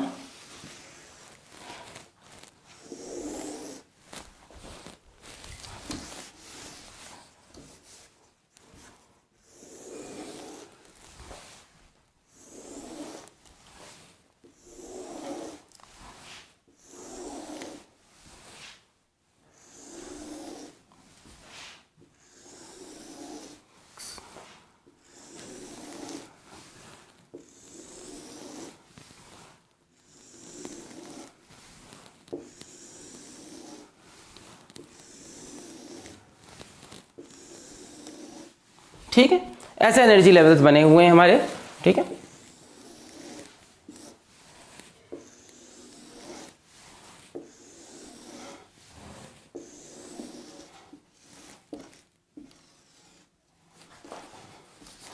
चलते चलते चलते चलते कहीं पे n टेंड्स टू इंफिनिटी भी आ ही जाएगा।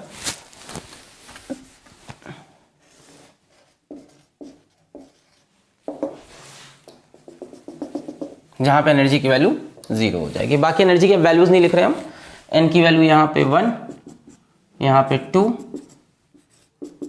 3, 4, 5 एंड 6। अब सुनो, अगर इलेक्ट्रॉन सेकंड से फर्स्ट पे आए, थर्ड से फर्स्ट पे आए, फोर्थ से फर्स्ट पे आए, फिफ्थ से फर्स्ट पे आए, ला ला ला ला ला ला ला इंफिनिटी से फर्स्ट पे आए, अगर n1 की वैल्यू 1 है तो इसको हम बोलते हैं बच्चों लाइमन सीरीज, और ये फॉल करती है अल्ट्रा वायलेट रीजन में। इसका लैम्डा निकाल लो, लैम्डा तो किसी का भी निकाल लो, एक ही फॉर्मूला है क्या, 1/λ, इंफिनिटी से नहीं लाए क्या, फॉर्मूला देखिए 1/λ is equals to RZ², 1/n1² minus 1/n2², और क्या बात याद रखनी है, 1/r की अप्रॉक्स वैल्यू 911 एंगस्ट्रॉम। ये सब करके आप इसके कोई भी लैम्डा निकाल सकते हो, ये अल्ट्रावायलेट रीजन है।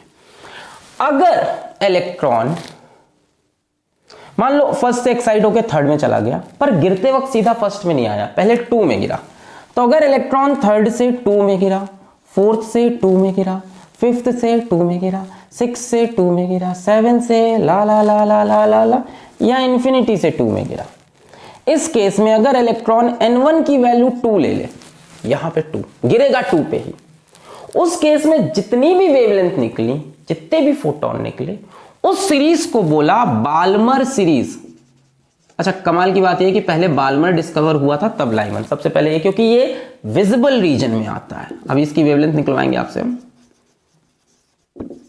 ये विजिबल रीजन का है, करीब 3500 से 6500 में आता है, ये विजिबल रीजन के इसमें वेवलेंथ है। पहले यही डिस्कवर, क्योंकि ये देखा था, और इसके लिए बाल्मर ने दूसरा फॉर्मूला दिया था, ये फॉर्मूला भी नहीं दिया था, पहली बार बाल्मर ने ही फॉर्मूला दिया था एटॉमिक स्पेक्ट्रम का, अरे जब दिखेगा तब पता चलेगा, नहीं सब तो बाद में डिस्कवर हुआ, अल्ट्रावायलेट, इंफ्रारेड।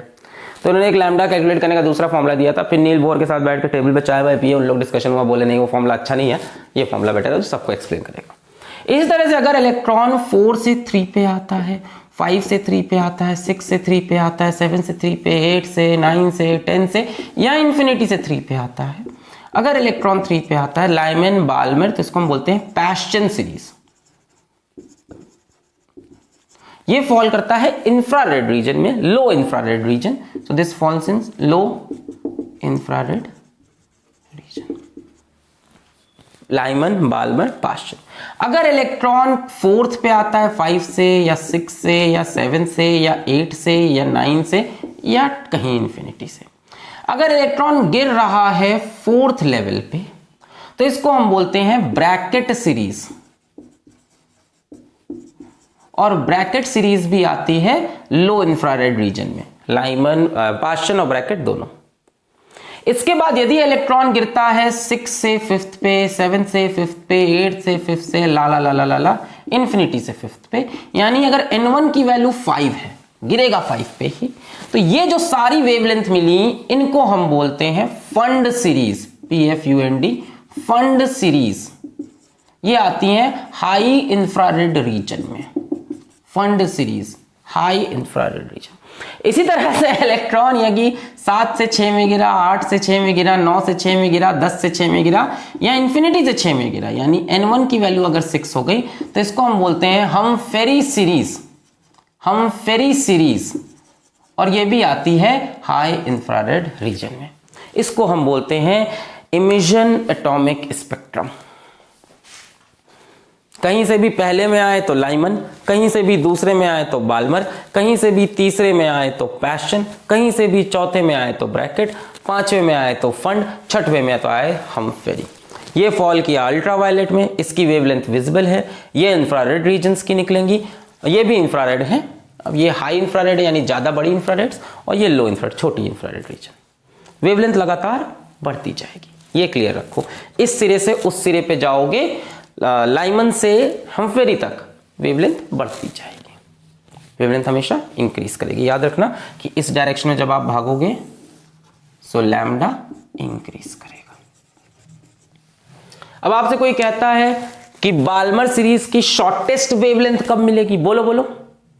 शॉर्टेस्ट वेवलेंथ सबसे बड़े ट्रांजिशन से, यानी इंफिनिटी से 2 पे आ जाओ, यहां इंफिनिटी रख दो, यहां 2 रख दो, बाल्मर सीरीज की शॉर्टेस्ट वेवलेंथ। आगे नीट का सवाल ये सब आता है। कोई आपसे कहता है बाल्मर सीरीज की लॉन्गेस्ट वेवलेंथ कौन सी है, बाल्मर सीरीज की लॉन्गेस्ट वेवलेंथ, तो लॉन्गेस्ट वेवलेंथ आएगी सबसे छोटे ट्रांजिशन से, यानी ये वाला, यानी 3 से 2 पे आ जाओ, बाल्मर सीरीज की लॉन्गेस्ट वेवलेंथ।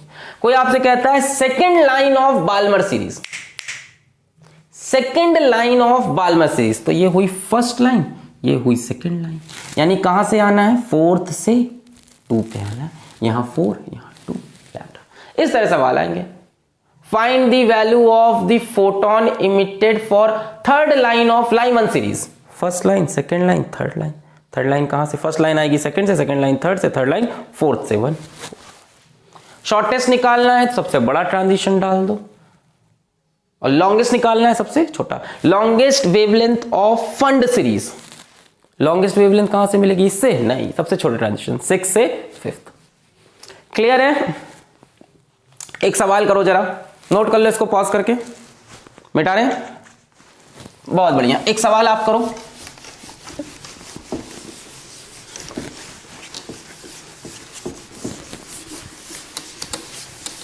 पॉज करके उसे खुद से करेंगे सब लोग, देखें कितना आया। Question, find the shortest and longest, find the shortest and longest wavelength of Balmer series. चलो पॉज करके ट्राई करो। Find the shortest and longest wavelength of Balmer series, try करें फॉर हाइड्रोजन एटम। ठीक,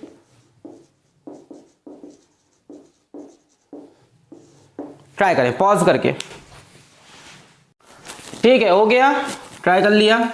कैसे करेंगे इसको हम लोग, तो यार 1/λ is equals to R Z square 1/n1 square minus 1/n2 square. कुछ बातें पहले से क्लियर कर लो। हाइड्रोजन एटम की बात कर रहे हैं हम, हाइड्रोजन एटम की बात कर रहे हैं तो जेड की वैल्यू तो 1 होगी, और बाल्मर सीरीज की बात कर रहे हैं तो बाल्मर सीरीज में इलेक्ट्रॉन कहां पर आता है, सेकेंड शेल पे, यानी n1 की वैल्यू तो 2 ही होनी है, सेकेंड शेल यानी n1 की वैल्यू 2। अब बात आती है shortest wavelength and longest wavelength की, तो शॉर्टेस्ट वेवलेंथ की बात कर ले भाई। शॉर्टेस्ट लैम्डा कब मिलेगा, जब लॉन्गेस्ट ट्रांजिशन हो, लार्जेस्ट ट्रांजिशन हो। जब सबसे बड़ा ट्रांजिशन करोगे तो सबसे छोटी वेवलेंथ मिलेगी। लार्जेस्ट ट्रांजिशन मतलब इंफिनिटी से 2 पे आ जाए, फॉर्मूले पे रख दो 1/λ is equals to R, Z की जगह 1 का स्क्वायर, 1/n1 2 का स्क्वायर, 1/इंफिनिटी का स्क्वायर। 1/इंफिनिटी 0 हो गया, 1/λ इज इक्वल्स टू आर, 2 का स्क्वायर 4, r/4।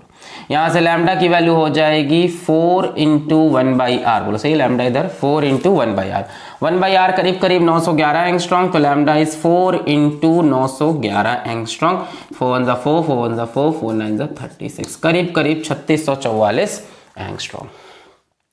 तो आपको शॉर्टेस्ट वेवलेंथ मिल गई,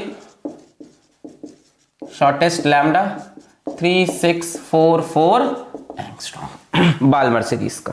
देखो बाल्मर सीरीज था तो आएगा इलेक्ट्रॉन कहां पे, सेकंड ऑर्बिट पे या सेकंड एनर्जी लेवल पे, बोलो सही है, n इज इक्वल्स टू 2 पे। कहां से ले आए हम, इन्फिनिटी से ले आए, सबसे छोटी वेवलेंथ, और सबसे बड़ी वेवलेंथ कहां से मिलेगी, जब एकदम सबसे छोटा ट्रांजिशन करें।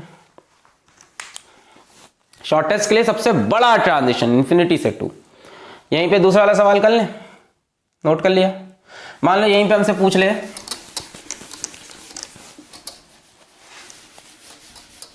कि हमें क्या चाहिए हो, लॉन्गेस्ट चाहिए, लॉन्गेस्ट लैम्डा, तो इसके लिए क्या करो, स्मॉलेस्ट ट्रांजिशन, बाल्मर सीरीज का स्मॉलेस्ट। तो बाल्मर सीरीज में आना कहां पे है, 2 पे, सबसे पास कहां से आ सकते हो, 3 से, तो 3 से 2 पे आ जाओ, खत्म।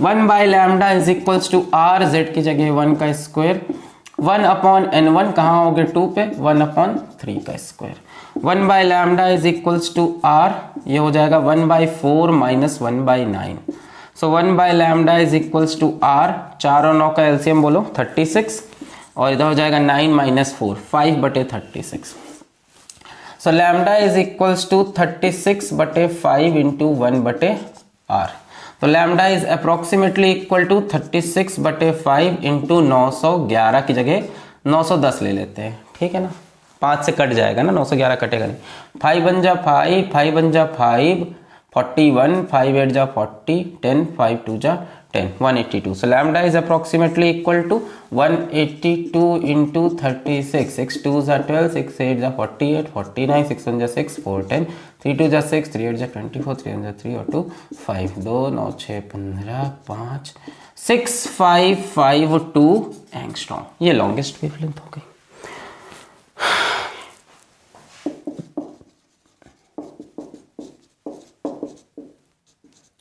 अप्रोक्सीमेट, तो ध्यान से देखो, जो बाल्मर की रेंज है कहीं ना कहीं उसमें कुछ विजिबल रेडिएशन भी होंगी,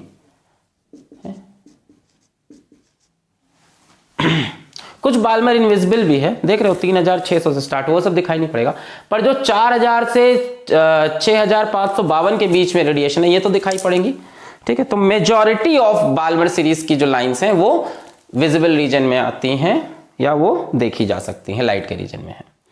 क्या लाइट के सारे कलर्स दिखेंगे बाल्मर में, नहीं, हाइड्रोजन के लिए नहीं हो सकता, किसी और एटम के लिए दिखे, सोचो ना, किसी और एटम के लिए जेड की वैल्यू चेंज हो जाएगी, किसी और एलिमेंट के लिए जेड की वैल्यू चेंज हो जाएगी तो लैम्डा की वैल्यू चेंज हो जाती, तो हो सकता है बाल्मर में किसी और एटम में बाद की वेवलेंथ भी दिखे, बाद की वेवलेंथ मतलब 7000 8000, रेड वगैरह भी दिख जाए, यहां तो रेड वगैरह नहीं दिखेगी ना, क्लियर है। फिर भी है तो एक इसमें से विजिबल स्पेक्ट्रम का पार्ट है कि नहीं, पार्ट ऑफ विजिबल स्पेक्ट्रम। तो किसी भी आप अब सीरीज की shortest, longest, second line, third line कर सकते हो, इसी में बोल दे second line of Balmer series. तो ये देखो फर्स्ट लाइन 3 से हो गई, सेकंड लाइन कहां से हो जाएगी, n इज इक्वल्स टू 4 से, third line of Balmer series n is equals to 5 से ले आना, कर लोगे, बहुत बढ़िया, मिटा रहे हैं इसको, बहुत बढ़िया, ठीक है। तो आपका होमवर्क ये है कि आप सभी सीरीज का शॉर्टेस्ट और लॉन्गेस्ट वेवलेंथ निकाल के लिख लो। तो देखो सबकी रेंज क्या है, कौन इंफ्रारेड है, कौन अल्ट्रावायलेट है ना। चलो ये हुई कहानी, ये तो हो गया पूरा आपका स्पेक्ट्रम का मैटर। अब एक टॉपिक और आता है, कंपटीशन में सवाल भी पूछ लेते हैं, बढ़िया सवाल है। ये सवाल क्या है, सवाल के फॉर्म में बताएं या टॉपिक बढ़ाते हैं, चलो। Number of unique spectral lines, किसी ट्रांजिशन में कितनी लाइंस बनेंगी, स्पेक्ट्रम पे कितनी लाइंस बनेगी, इसको ऐसा ही बोल सकते हो, नंबर ऑफ यूनिक ट्रांजिशंस। किताब में यूनिक वर्ड नहीं लिखता, मैं लिख रहा हूं, या ऐसे भी हो सकता है नंबर ऑफ यूनिक वेवलेंथ्स, जैसे भी पढ़ो। किताब में होता है नंबर ऑफ स्पेक्ट्रल लाइंस या नंबर ऑफ ट्रांजिशंस या नंबर ऑफ वेवलेंथ, यूनिक ही होती है सर। ये सवाल मान लो आ जाए कि क्वेश्चन पूछ ले तुमसे कि कितनी number of unique spectral lines हैं या कितनी नंबर ऑफ यूनिक वेवलेंथ्स हैं जब इलेक्ट्रॉन डी एक्साइट कर रहा है from n is equals to 3 to n is equals to 1। पहला सवाल, n इज इक्वल्स टू 3 से n इज इक्वल्स टू 1 में कितनी स्पेक्ट्रल लाइन बनेगी। यहाँ पे 2 भी होगा। देखो इसको करना कैसे है, इलेक्ट्रॉन अगर थर्ड पे पहुंच गया है तो थर्ड से 1 पे आ सकता है। दूसरा तरीका क्या है कि हो सकता है इलेक्ट्रॉन थर्ड से 2 पे आए और फिर 2 से 1 पे आए। अब टोटल कितनी स्पेक्ट्रल लाइन है, 1 2 3, तो आपका आंसर हो जाएगा नंबर ऑफ यूनिक, या ऐसे लिख दो number of spectral lines is equals to 3। अच्छा दूसरा करो, मान लो बोल दे इलेक्ट्रॉन फोर्थ से यहाँ आ जाओ, मान लो बोल दे इलेक्ट्रॉन फोर्थ से फर्स्ट पे आया, n इज इक्वल्स टू 4 से n इज इक्वल्स टू 1। तो ऐसा करने के कितने रास्ते हैं, सोचो, पॉज करके सोचो।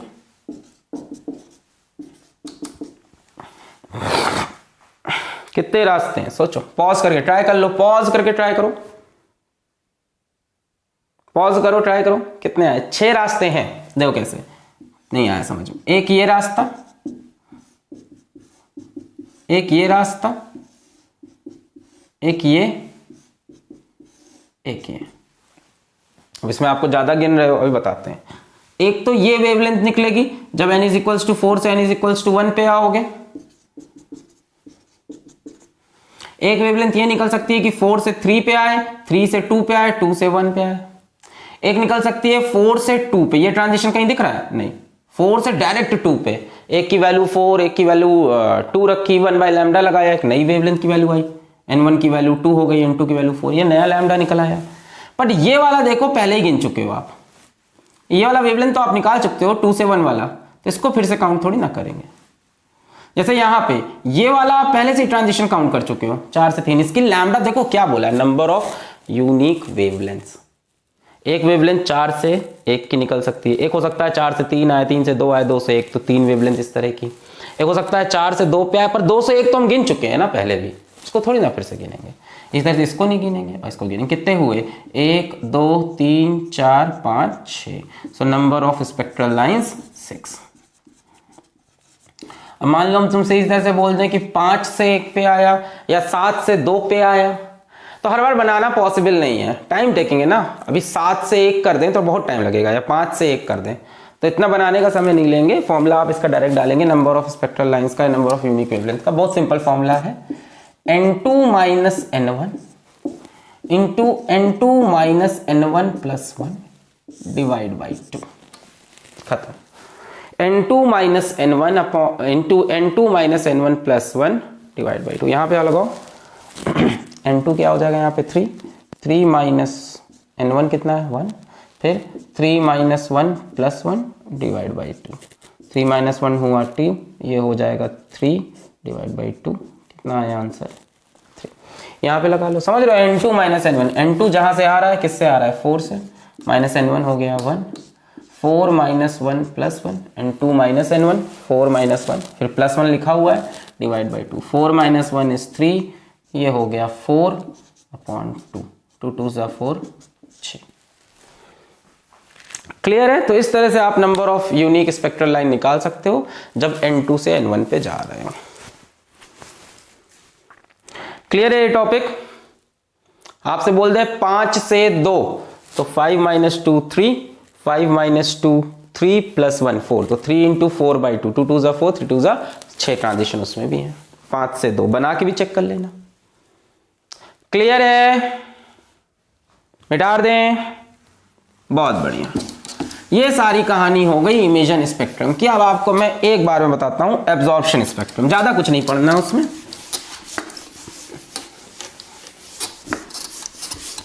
पहला तरीका था इमेजन और दूसरा था एब्जॉर्प्शन। 2 तरह के एटॉमिक स्पेक्ट्रा है। जरिए आइए देखते हैं सेकेंड टाइप का एब्जॉर्प्शन स्पेक्ट्रम।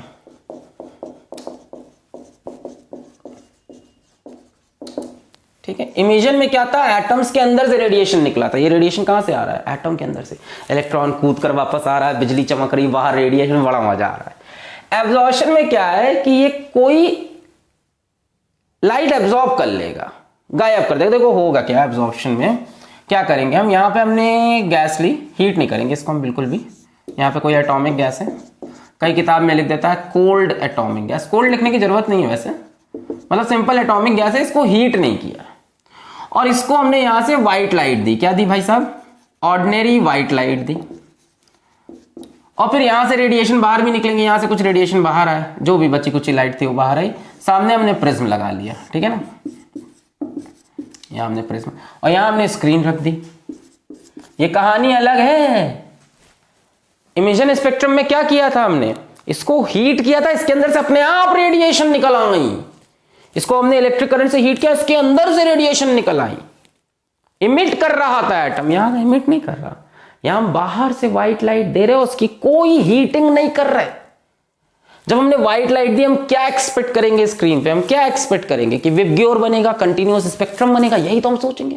मैंने लेक्चर यहीं से स्टार्ट किया था कि व्हाइट लाइट के सामने प्रिज्म रख दो, व्हाइट लाइट सामने प्रिज्म, तो सामने स्पेक्ट्रम में सारे कलर्स दिखेंगे, कंटिन्यूअस स्पेक्ट्रम। हमने व्हाइट लाइट के सामने एक एटॉमिक गैस डाल दी। इस गैस ने क्या किया ना, व्हाइट लाइट के कुछ कलर एब्जॉर्ब कर लिए। मतलब है तो कंटिन्यूअस स्पेक्ट्रम, पर इसमें से कुछ कलर बीच बीच से गायब है तो कंटिन्यूअस, सारी वेवलेंथ है, पर बीच से अचानक से एक वेवलेंथ गायब। डार्क लाइंस दिखी। Continuous spectrum with some specific wavelengths missing। पिछली बार कुछ स्पेसिफिक वेवलेंथ ही दिखी थी, इस बार स्पेसिफिक वेवलेंथ मिसिंग है। मतलब इसको ऐसे देखें स्क्रीन पे, यहां पे सारी वेवलेंथ दिख रही है, घर घर घर घर घर, अचानक से बीच में डार्क लाइन आ गई, ये वेवलेंथ नहीं मिली। बाकी सारी वेवलेंथ हैं, थोड़ी देर बाद फिर एक डार्क लाइन आ गई, ये वेवलेंथ नहीं मिली, फिर डार्क लाइन आ गई, ये वेवलेंथ नहीं मिली, फिर डार्क लाइन आ गई, ये वेवलेंथ नहीं मिली।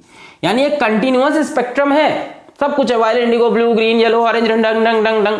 4000 से 8000 में सारी वेवलेंथ है। अचानक से 20 से देखा 4600 गायब। 4599 के बाद 4601 आ रहा है, 4600 गायब। बीच में आपको क्या मिल रही हैं? डार्क लाइंस इन स्पेक्ट्रम, यानी कुछ वेवलेंथ गायब हो गई। पिछली बार कुछ ही वेवलेंथ मिली थी, इस बार कुछ वेवलेंथ गायब। यही डिफरेंस है। इमेजन में क्या हुआ कि कुछ ही वहां पे 1 2 3 4, अरे भैया सिर्फ 4 ही लाइट आ रही है। हाँ, क्योंकि एटम ने 4 ही इमिट की है, 4 ट्रांजिशन हुए हैं अंदर, 4 ट्रांजिशन हुए अलग अलग तरह के, तो 4 वेवलेंथ दिखी। यहां क्या हुआ? यहां व्हाइट लाइट हमने खुद से दी अपनी, ऐसा टार्च जला के व्हाइट लाइट ले ले। इसने व्हाइट लाइट में से कुछ एब्जॉर्ब कर ली लाइट, कुछ पर्टिकुलर एब्जॉर्ब कर ली, 3-4 वेवलेंथ एब्जॉर्ब कर ली, बाकी सब जाने दिया। तो यहाँ एक कंटिन्यूअस स्पेक्ट्रम तो बना है, पर उसमें से बीच बीच में ये कलर गायब है। बढ़िया वायलेट, इंडिगो, ब्लू, ग्रीन की, ग्रीन में एक लाइन गायब है। डार्क ग्रीन से लाइट ग्रीन होते होते बीच में अचानक से एक जगह गायब दिख रहा है, डार्क दिख रहा है। वायलेट से इंडिगो आया, इंडिगो हल्का होते होते बीच में देखा एक जगह डार्क एकदम, वहां कोई कलर नहीं पहुंचा। तो continuous spectrum with some specific wavelength missing, या डार्क लाइंस इन स्पेक्ट्रम हमें दिख रही है। This is called absorption spectrum. Phenomena बड़ा आसान है, इसको समझना बड़ा आसान है, तो बहुत ईजी है। एक्सप्लेनेशन तो इसका बहुत आसान है, जरा सुन लो, बाकी फॉर्मूला तो सेम बैठेगा। एक्सप्लेनेशन क्या है? मान लो वही अपना हाइड्रोजन एटम है, ठीक है, मस्त। इलेक्ट्रॉन वही ग्राउंड स्टेट में बैठा हुआ है, आपने यहां से व्हाइट लाइट दी। व्हाइट लाइट मतलब आपने एनर्जी दी है। अब व्हाइट लाइट में हर तरह की वेवलेंथ है, हर तरह की, 4000 से लेके 8000 एंगस्ट्रॉन्ग। अच्छा, ऐसा नहीं कि सिर्फ विजिबल पे एक्सपेरिमेंट किया गया, इनविजिबल पे भी किया गया। उसको ऑब्जर्व करने के दूसरे तरीके थे। जब इनविजिबल रेडिएशन, यहां से हमने ultraviolet rays the, bunch of ultraviolet rays दिया, तो उसकी कुछ वेवलेंथ आई, बीच बीच से कुछ गायब। मैक्सिमम वेवलेंथ तो यहां दिख रही थी अल्ट्रावायलेट की। इधर से हमने, जरूरी नहीं व्हाइट लाइट, हर कोई व्हाइट लाइट से खेले, जरूरी थोड़ी था। आपने कोई और यहाँ पे लाइट दी, अल्ट्रावायलेट दी, तो अल्ट्रावायलेट का पूरा स्पेक्ट्रम तो बना कंटिन्यूअस, बीच बीच से कुछ रेज गायब हो गई। तो हुआ क्या, जैसे आपने, जैसे मान लो व्हाइट लाइट एग्जाम्पल के लिए 4000 से 8000 यहाँ सब कुछ है। अब इलेक्ट्रॉन को इसमें से कोई एक पर्टिकुलर वेवलेंथ भाग गई, मतलब उस वेवलेंथ से इसका काम बन गया। उस वेवलेंथ की जो एनर्जी थी वो इस एनर्जी डिफरेंस के बराबर। इलेक्ट्रॉन को यहां से कोई एक पर्टिकुलर लैम्डा अच्छा लग गया, कोई एक पर्टिकुलर लैम्डा की जो एनर्जी थी, एनर्जी ऑफ फोटॉन, बहुत आसान है, hc बाय लैम्डा, वो एनर्जी मैच कर गई En2 माइनस En1 से इलेक्ट्रॉन बड़ा खुश, तुम हमारे काम की एनर्जी हो रुको। अच्छा, इलेक्ट्रॉन भी बड़ा चूजी है, कोई भी एनर्जी एब्जॉर्ब नहीं करता है। ऐसा नहीं है कि इसको एक समोसा दे दो खा लेगा, एक बिस्किट दे दिया वो भी खा लिया, उसके बाद तुमने पनीर रोल दिया वो भी खा लिया ना, उसको वही चाहिए 1.7 समोसा जिससे उसका काम बने। इलेक्ट्रॉन ऐसी एनर्जी ही एब्जॉर्ब करेगा जिससे वो यहां से सीधा यहां कूदे या यहां से यहां कूदे या अगली ऑर्बिट में। ऐसा नहीं हो सकता कि इलेक्ट्रॉन थोड़ी सी एनर्जी लेके बीच में रुक जाए। समझ रहे हो? बेगर नहीं है वो कि कुछ भी दे दो साहब, जो मिलेगा खा लेगा, भूखा नहीं बैठा है।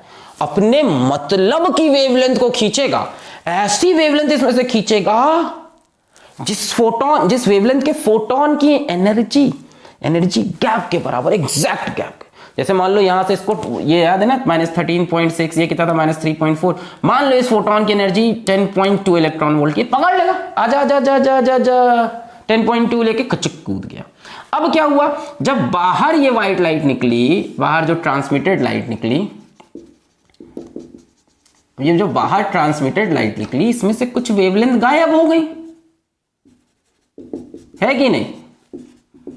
अब इसमें से ये पर्टिकुलर लैम्डा तो गायब हो गया ना, जिसको ये खा गया, तो वहां पे आपको डार्क लाइट दिखी स्पेक्ट्रम में। बाकी तो पूरा स्पेक्ट्रम बन रहा है, ऐसे लाइट आई, अपना डिस्ट्रीब्यूट हुई, सब जा रहे, अरे बीच से एक खा गया एटम।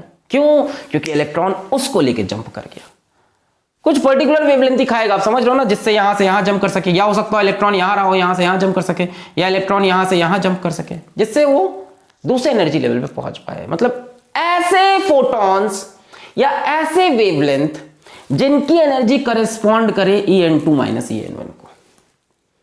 अब जरा एक बात बताओ, जो लाइंस यहां मिसिंग है वही लाइंस वहां मिलती हैं। वहां वही फोटॉन्स या वही वेवलेंथ तो मिल रही थी जिनकी एनर्जी En2 माइनस En1 के बराबर थी। यानी इमेजन स्पेक्ट्रम में जो लाइंस दिखाई पड़ती हैं, एब्जॉर्प्शन में एग्जैक्टली वही लाइंस गायब हो जाती हैं। नहीं आया? बोलो। इमेजन में क्या होता था, इलेक्ट्रॉन यहां से कूद के वापस यहां आता था, तो तब भी तो इलेक्ट्रॉन वही वेवलेंथ इमिट कर पाएगा जो En2 माइनस En1 के बराबर हो।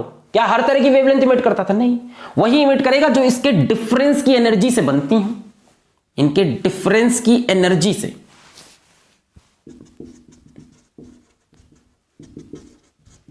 इनके डिफरेंस की एनर्जी से जो लैम्डा बनेगा वही इमिट करता था, और उन्हीं लैम्डा को ये एब्जॉर्ब भी करता है। यानी इमेजन में जो पर्टिकुलर 4 लाइन या 5 लाइन या 10 लाइन दिख रही थी, वही पर्टिकुलर 4, 5 या 10 लाइन एब्जॉर्प्शन में गायब होती हैं।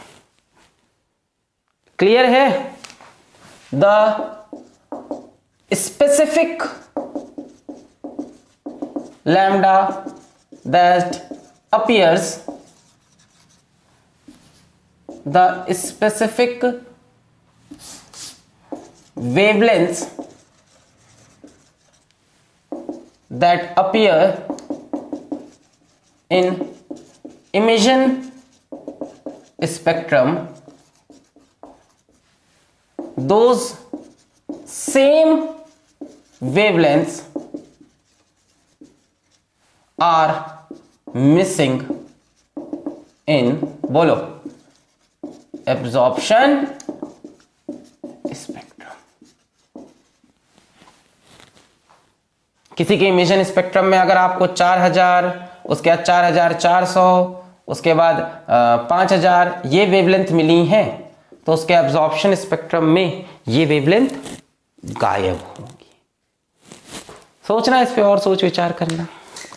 क्लियर है? बाकी फॉर्मूला तो इसका भी सेम है, देख ही रहे हो, वैसे ही जंपिंग हो रहा है, या N1 N2 की वैल्यू चेंज कर देना, और क्या। क्लियर है? तो यहीं पे इस लेक्चर करते हैं समाप्त, और ये चैप्टर भी यहीं पे होता है समाप्त। पढ़ाई करते रहें। All the very best.